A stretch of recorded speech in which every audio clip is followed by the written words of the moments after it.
say to me in Bowers Game Corner. Ahoy there, YouTube. I'm back again for another How to Play video, and today I'm going to teach you how to play LCR Wild Dice Game. This is for ages 8+ and for 3 or more players from George & Co.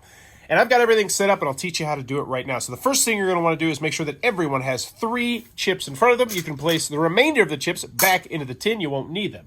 Also, if you're playing with a larger group and you ever run out of chips when you're setting up the game, you can use coins instead of chips, and it's no big deal. Next, you're going to randomly decide who's going to go first, and on every single turn, you are going to roll the dice. And how many dice you roll depend on how many chips you have in front of you at the time. So right now I have 3 chips, which means I get to roll 3 dice. Any number higher than 3 chips, I still roll 3 dice. However, if I only happen to have 2 chips, then that means I would only get to roll 2 dice. And if I only had 1 chip, I'd only get to roll 1 dice. And if I had no chips, then when the dice got to me, I would just pass them to the next player, but I am still in the game. I'll explain a little bit more about that later. But since this is the beginning of the game, I have 3 chips. So on my turn, I would roll 3 dice, and then I would do whatever the dice tell me to do. So let's go over the different faces on the die. So first we have the L, the C, and the R. And these are the ones that are pretty common. The L means I'm going to pass one of my chips to the left. The C means I'm going to put one of my chips into the center.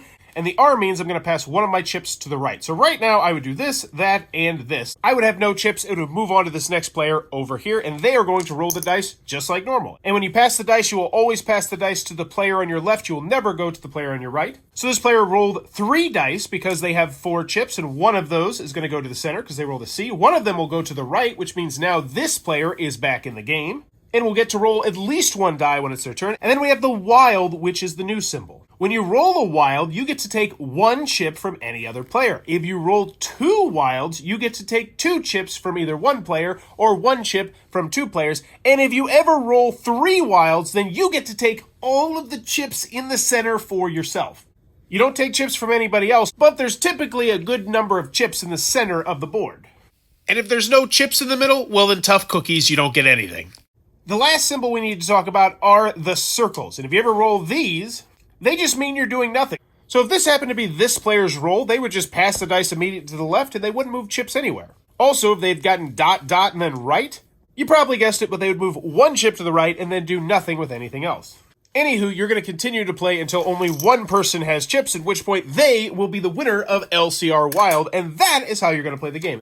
If that helped you out, please consider giving this video a thumbs up. Also, consider subscribing as I teach new games all the time. And as always, go have some fun, and thanks for your time, YouTube. This video is brought to you by all of my amazing Patreon supporters, and I would love it if you would join their ranks and have your name immortalized in the end of many of my videos for the end of time. But consider for only $1 a month, and as always, thanks for stopping by.